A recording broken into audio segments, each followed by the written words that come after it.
Hey everybody, and welcome to Firehouse Tales for Tots at the Denver Firefighter Museum. I'm AJ, and today we're going to be reading the fire hydrant book. Let's get started. Ding, ding, ding goes the alarm. The firemen slide down the pole. Clang, clang, clang goes the fire engine bell. The chief is on his way. Here they come. Watch out. Make way for the hose car. Hurry, hurry. Jump on the hook and ladder truck. The people come running out to see you.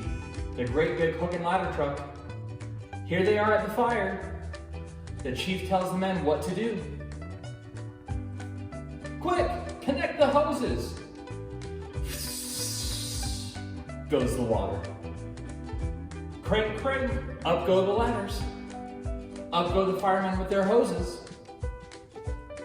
Chop, chop, chop go the axes. Crash go the windows. Down the ladders come the firemen. They jump into the net to save things from the fire. Sput, sput, sput, out goes the fire. Tired firemen and people go home. Hooray for the brave firemen. The end.